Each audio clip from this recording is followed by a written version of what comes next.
Hey, welcome back to the Disney Plus Everyday Challenge. And today we have the mega brands that built America. Well, not even just America, but pretty much the world. But they're focusing on America. So this is a docu-series from. It's not even showing this National Geographic. I thought it might have been that, but I don't know. Maybe it's a History Channel or something. I'm not really sure. But either way, this honestly to me is super fascinating. At least the very first episode for me did it. I'm going to do this early on in this, and I'm going to add this to my watch list because I really want to see the rest of these. There's some of these things when they usually do these kind of docu-series kind of things, especially with recreations with actors, it can be pretty cheesy. But for the most part, it's an equal collection of people being interviewed who are, compelling enough to be able to throw out all the anecdotes and the sort of scripted surprises that they need in order to keep this story moving, but also the actor. There's basically scenes that are made to look like the 1970s and the 80s and 90s to reflect the iconic people that you don't know the names of that literally created how we communicate, how we literally spend a majority of our days today creating the cell phone. It's creating, eventually, the smartphone. Yeah. I mean, there was a time, yes, we could not make a phone call outside of our homes. Or, at best, a payphone. And so the race started in 1973. Yeah, when the very first cell phone call was made. 1973.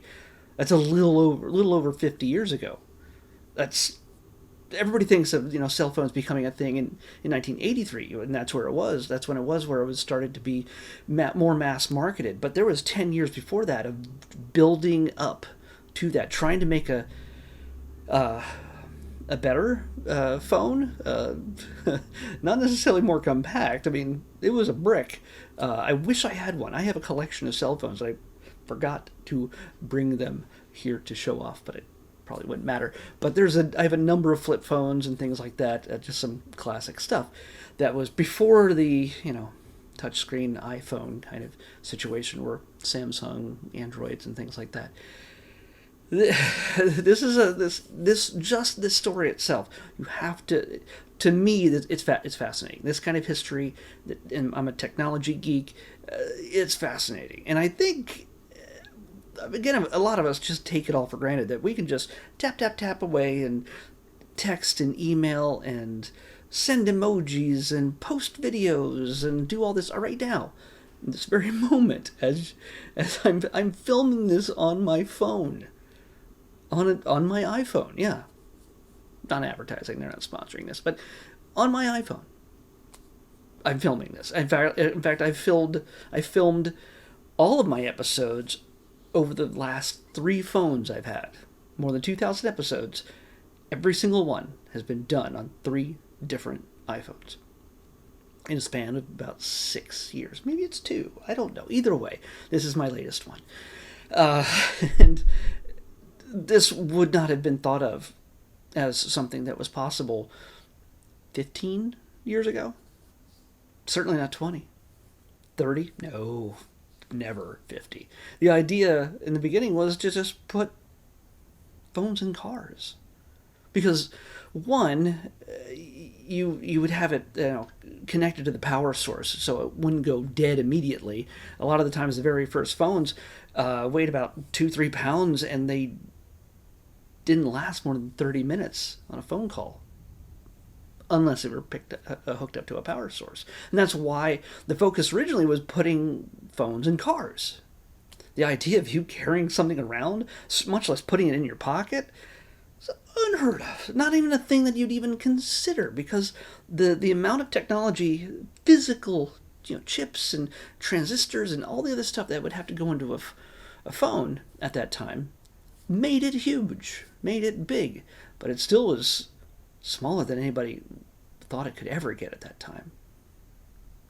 It's and so through this first episode, just this first episode, I'll tell you what the other ones are all about. But through this first one, you get to see the evolution and the actors who are actually pretty good, and how it's filmed looks like a professional television thing, not like some of the recreations you get on some like murder mystery type of things where it comes across as fairly cheesy and shot like in a handy cam kind of thing. It looks kind of rough.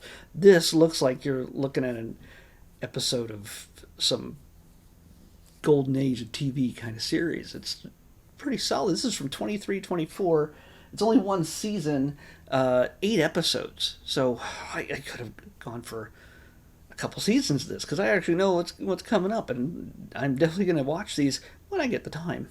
Uh, but this one, you get to see why certain decisions were made and how they were made and who made them, portrayed by actors. And there's some people who are, from those times who can speak to the, to those moments. But we get, names that many of you might know, like Motorola or Samsung or Nokia. Some of you will have never heard of Nokia, but it was the most indestructible phone that ever existed. And it was small, and it was cute, and it was functional. And you tapped out all your messages with your thumbs on 9 to 12 buttons or so. Yeah. So you get to see the evolution of all this. You get to see the kind of the destruction of things like the rise and fall of BlackBerry as the preeminent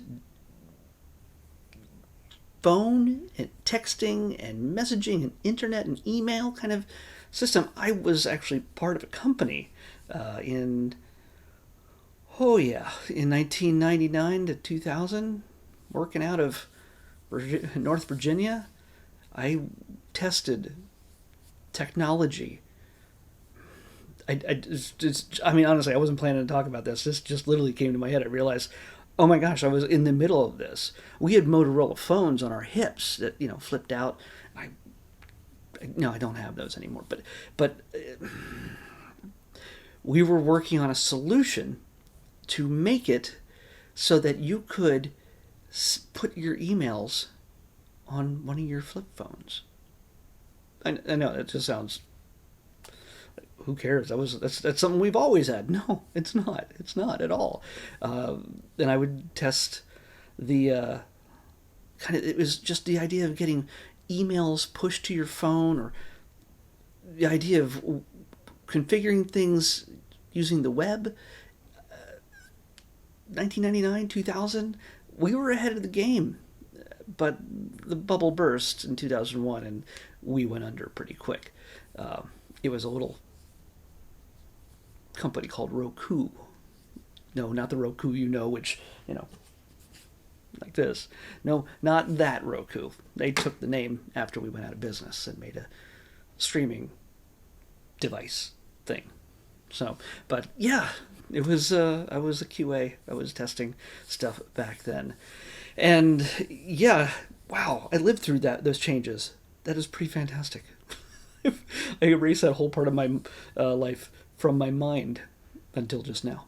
So to me, yeah, this is thrilling just to see where it all started and how and why, and all, just answering all the questions. Yeah, they could go into a deep dive. They could could have maybe had more technical detail kind of stuff, but it really doesn't dig in to the tech too deeply. It's more about understanding why certain functionalities had evolved from one to another and how they decided to make the decisions that would open up their customer base from just business people who, by the way, when the first brick phone was sold in 1983,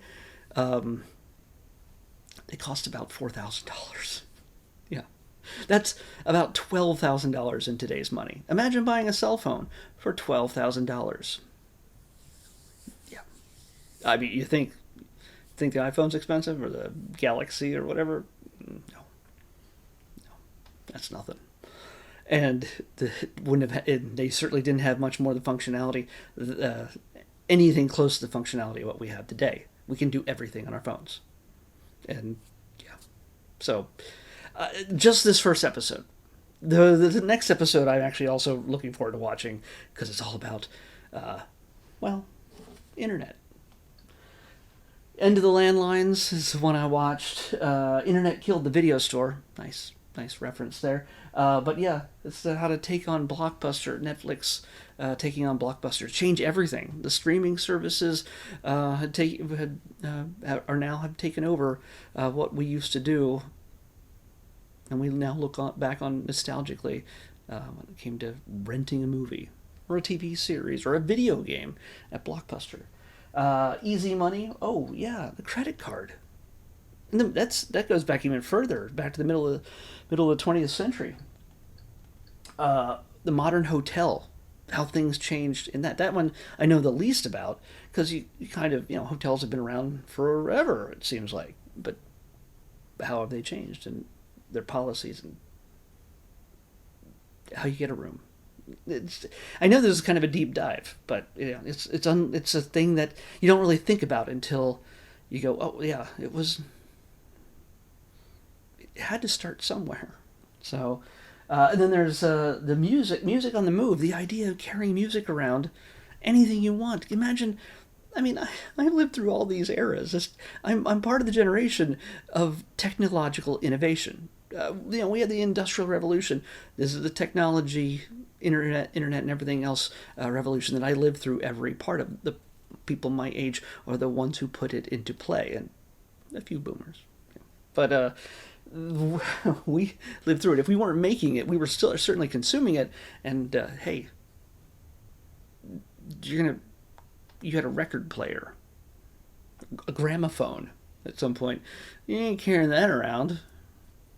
Oh, you can now play music on a cassette, put a Walkman on, your headphones, and then moving, of course, all the way into portable digital players, the MP3 or CDs, and then MP3s, and playing them on your iPod. Some of you are too young to even know what an iPod is. Assuming anybody young enough is actually watching this. Then of course the Clash of the Computer Titans. Just that story's been told through a number of different mediums over the years. There's *Halt and Catch Fire*, *Pirates of Silicon Valley*. Those kind of things always compelling to me. Rentals to riches. Somebody at one point came up with the idea of renting cars. How'd that come about? Well, you can find out. And finally, sneaker head-to-heads. The sneakerheads in your life, people who are all about sneakers. Well, it's not just a fashion statement.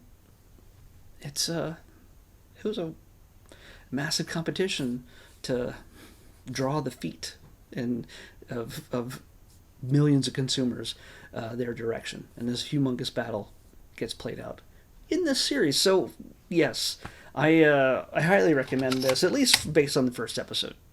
So, you may not be the nerd I am when it comes to just technological history and stuff like that, but I just remember watching this and remembering, oh yeah, I had that. Oh, I had that phone. Oh yeah, that's the internet, dial-up internet.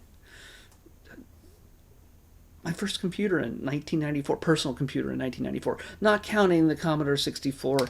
I had much well before that, but it was a VIC-20. Either way, most kids will never understand any of this, but you're my age, around my age, guess what? You're going to find this ultra nostalgic and compelling. So definitely check it out. Let's pick tomorrow's episode. This wouldn't exist, by the way. This thing right here wouldn't exist without everything that is shown in that first episode of this series. 15 was the number it picked.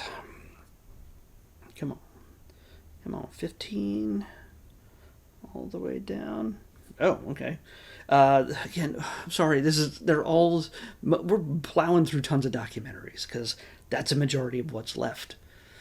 We have some movies and shorts and series, but by far double the amount of documentaries and reality type shows than anything else on Disney Plus. It remains that I have not watched yet.